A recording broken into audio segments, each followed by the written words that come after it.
So, how do you engage with life when you are faced with great change? We're going to be looking at that in this week's Astro Tarot for July 7th through July 13th, 2024. Our key players on the deck in the cards this week are the pathway of the moon as well as the planet of Pluto. We also have two cards in the suit of wands and one card in the suit of cups. Now let's just take a quick look at what's going on in the astrological sky. We have the sun and Venus that are over here in the sign of Cancer. We have the moon that just entered the first degrees of Leo, as well as Mercury in Leo. We don't have any planets in Virgo. We don't have any planets in Libra. No planets in Scorpio or Sagittarius or Capricorn. And then we see the planet of Pluto, which is currently at 1 degree of Aquarius. It's also retrograde. We have the planet of Saturn in Pisces, which is also retrograde, as well as Neptune in the final degrees of Pisces, also retrograde. We have Chiron in Aries, which is also where the North Node is currently placed, as well as Mars in Taurus, which is just a couple of degrees away from the planet of Uranus, which is also in Mars. And then we have Jupiter over in the sign of Gemini. So, being that we just had a new moon here, when the moon was in alignment with the sun, we're starting to see that it gets a little bit of distance from it. So when the sun goes to setting position this evening, you'll start to see a waxing moon on the western horizon. So let's go ahead and talk about what's showing up for this week's Astro Tarot in light of those planetary bodies. Our opening card for this week is the High Priestess card. We see a woman sitting in front of a tapestry that has pomegranates on it. On one side is a black pillar, and on the opposite side of her is a white pillar. She has a crown that she's wearing that has a full moon at its center and a waxing moon on one side, a waning moon on the other.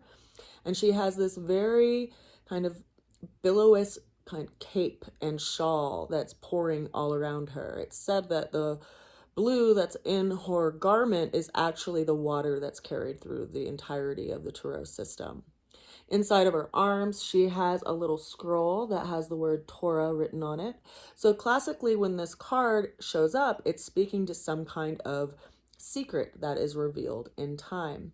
The High Priestess is governed by the celestial body of the moon. Now, being that we just had a new moon, this kind of sets the tone of the reading for this week, is how this waxing moon is going to be influencing our lives. If you reflect on the placement of the moon currently, it is in direct opposition to the position of Pluto, which is at 1 degree of Aquarius. So something in light of this movement of the moon will be influencing the energy of Pluto in our lives and where we are being asked to create some kind of transformation or great change, particularly in the area of Aquarius in your own natal chart. Now, depending on the time of day that you're born, you will have these different signs in different houses. So, for instance, if you were born at sunrise today, you would have a rising sign of Cancer. However, if you were born at noon today, you would have a rising sign of Libra. If you were born around sunset, you would have a rising sign of Capricorn. Likewise, if you had a timing of your birth around midnight today, you would have a rising sign of Aries. So it's actually the time of your birth that sets the dial, so to speak, and lets you know where all of these zodiac signs are going to be placed in your personal natal chart. The High Priestess is speaking to this gathering of information that we're going to be experiencing as it moves to a full moon phase. It will be at the full moon phase on the 21st of July. And when it is in that position, this little white dot here will be moving through the zodiac signs over the course of the next 2 weeks, and it will be close in proximity to this position of Pluto on July 21st, which is going to be a full moon. Now, every year we have one sign that gets 2 visits of the moon, which is considered a blue moon. And this year it will be the moon in Capricorn when it is full, because we already had a full moon in Capricorn in the month of June. And that's considered a blue moon when you have the moon in one sign for 2 full moons in a row. Now, this time around, it's going to be in the final degrees of Capricorn. So there's some kind of completion there, but it's also going to be in alignment with a close conjunction of the planet of Pluto. So we'll have the full moon in alignment with Pluto, kind of showing us where we need to experience some kind of transformation in our lives in that area of Aquarius. And that shows up in our reading today, which I find is so very interesting. Now consider we are in kind of a dark moon right now. We're going to start to see that sliver on the western horizon grow and grow and grow until we finally see a full moon on the eastern horizon on July 21st. Our challenge this week comes to the 8 of Wands. Now in this card, we see 8 wands that are up in the air, which speaks to kind of some unsettled energy that we're experiencing. Things are literally up in the air. Things that we had planned have been disrupted. There's a lot of unknown until we get some kind of clarity around where these wands are going to land.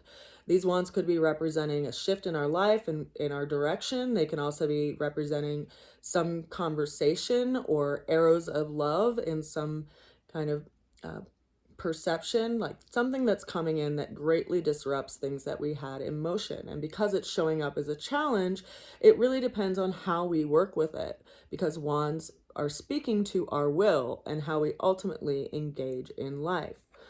The way that we're going to get through that challenge showed up as the Charioteer. Now, this card is also speaking to the energetics of the moon because it rules and governs the sign of Cancer, which is where the sun is currently at, as well as Venus, and where we just had a new moon. So in this card, we see a gentleman that is heavily armored. He is riding on a chariot and he is moving away from a city. He's moving away from some kind of familiar situation. And in front of him, he has these 2 creatures, one that is black and one that is white. There's a lot of similarity between the High Priestess card and the Charioteer by way of coloration and symbolism. The black and the white of things can be speaking to a dualistic nature and a dualistic way of seeing things. In some esoteric lines of study, they would say that each of us gets born with a baby sheep and a baby wolf that we have to travel through life with, and it's our ultimate goal to make sure that both of those creatures are healthy on our final day and that we don't starve one to feed the other, so to speak. Now, in reflection of this card, it's asking us and reminding us to have some kind of self-discipline and some kind of self-mastery so that we move forward in a direction that we are being called to, and that we don't move from a place of victimhood, but we move from a place of being self-disciplined and in control. It's asking us to take the reins of our own life as we move forward and really encouraging us to check in with ourselves and what is driving us to move forward, what is driving us to move away from what's familiar and asking us to engage with something new. I think it's especially poignant because we have the sun in the sign of Cancer right now, as well as Venus, and we just had a new moon in Cancer. So having these energies show up on the table is highlighting those areas of our life. Now, the way the ultimate outcome showed up this week in the tarot is the 10 of Cups. Now we see an energetic of a happily ever after in this card. There's a rainbow in the sky with these 10 cups that are arranged on the bow itself. We see a path that is, that has trees on both sides of it in the background, and in the foreground we see a family, a male and female, and some kids. Now, mind you, the tarot was drawn originally like several hundred years ago, so I don't want anyone to get offended with, the genders that are in it or anything like that. But it's speaking to this energetic of conditioning around what happily ever after looks like, and being that it's a 10, it's getting us to look at the crystallization around that and how we need to maybe take into consideration how life actually works, and that in relationship, happily ever after ultimately comes with work and effort and how you show up in times of strife and how you show up in times of challenge rather than running away from it because it's just not quote unquote perfect. Now, this card is followed by the Judgment card. Interestingly enough, this card is representing the planet of Pluto, which is currently in opposition right now to the moon, and is also going to be where the full moon is conjunct on the 21st of July. So that is especially poignant to me. As the moon grows, you'll likely get a lot of clarity around what is being transformed and being asked to be brought to a new birth or a new light in the time frame of the next 2 weeks. We also have that interesting conjunction that's about to happen on the 15th of July between Mars and Uranus. Now, Uranus is the planet of unexpected change that creates change to outworn conditions that are preventing us from moving toward progress.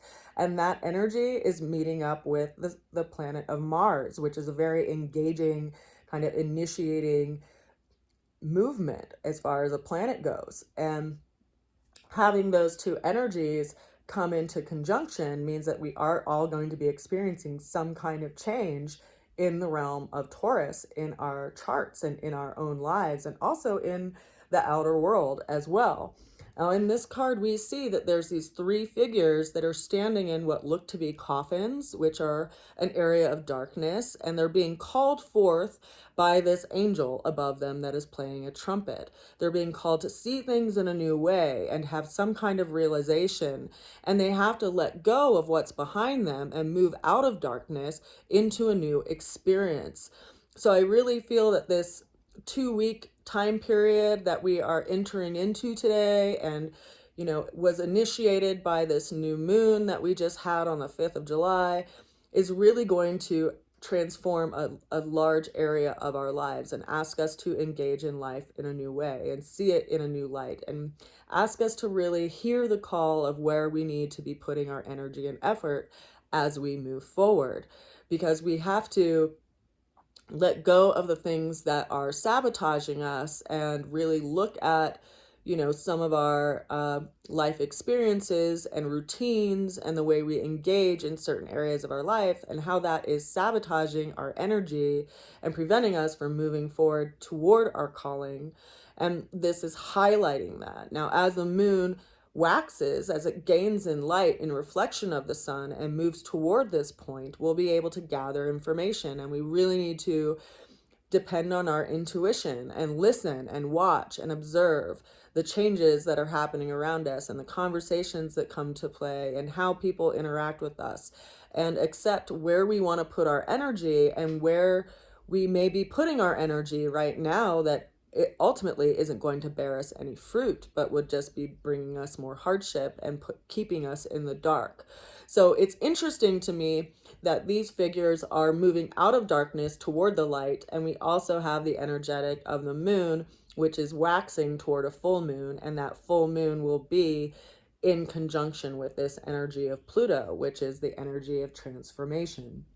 Now, our ultimate card or our ultimate outcome and clarity for this week's Astro Tarot is the Seven of Wands. So this is a card of learning by experiences of where we put our will. And we see this person who is holding a wand with both hands in the background. They have 2 different shoes on both feet, and then there's 6 wands in the foreground. And this is the card that is asking us to have courage in the face of difficulties and to have boundaries in our life and to speak up for ourselves in those boundaries.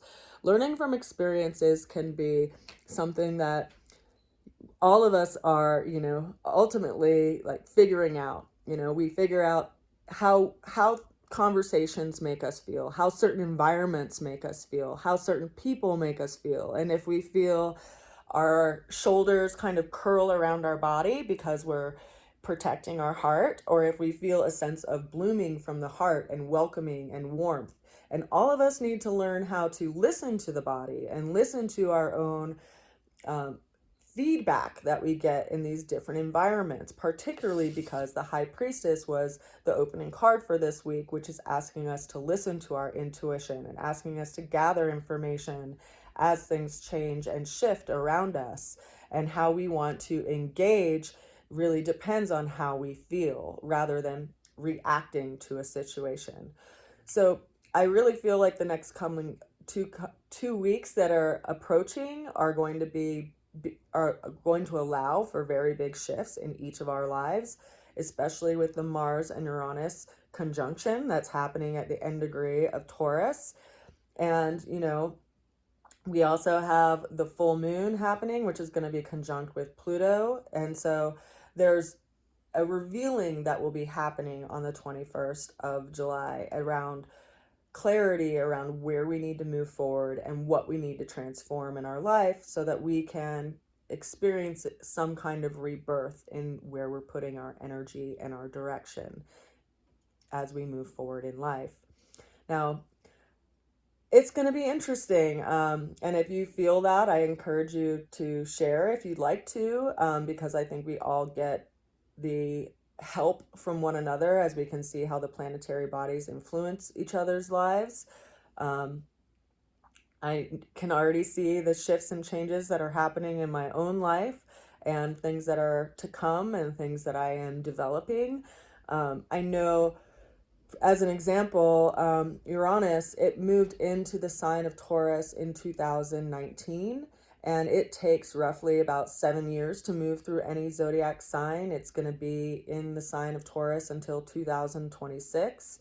And when it moved into the sign of Taurus, that's when I was asked to start teaching. And that's when I started developing more written materials and things that I'm looking to publish. And right around this time that they're going to be in conjunction is when I will be putting out my order for my tarot deck, which I originally drew this tarot deck in 2011 and 2012 as part of an apprenticeship. And the original deck was all hand drawn with pencil and then inked and then colored in with colored pencil and then laminated. And in 2020, I had started offering free tarot readings that were daily readings on YouTube as a way to connect with people and help people as we were all in quarantine and being stuck at home. And because that lamination started to peel and get destroyed through using those cards over time, my friend suggested that I get them printed. And so in 2022, I actually scanned all of my cards and resized them because the original cards that I had hand drawn were quite a bit bigger. And I put in my initial order for this deck, which is a prototype of the deck that I'm going to be printing and sending out with the orders that people have already placed. I'm going to be only ordering a set number of decks, and so there will be a limited quantity. I already have a number of orders for them already. If you would like to pre-order a deck, I invite you to do that on my rootsofalchemy.com website. They are at a reduced price right now. They will be more expensive after I receive them. I just did kind of a discounted price because when I originally had entered into this project, the cost of the decks were quite a bit lower than where they are now. And the new decks that I will have will actually be shiny. They're going to have a gloss finish. Let me just see how close those cards are right now. I'll grab them. Just so you can see the difference. They'll have a gloss finish and they'll also have a UV coating, so the ink on them will be a lot better protected, but they will have the curved corners because I like those better, and they also will have the card design on the back because after I hand drew my first deck, I had learned that my grandfather read tarot cards with a playing card deck. So I designed the back of the cards in honor of him reading tarot cards by way of a playing card deck. And I have named them Delaney's Classic Tarot. I originally drew them in light of the Rider-Waite deck because I believe the symbols in that deck are truer than a lot of the more picturesque decks that you can find.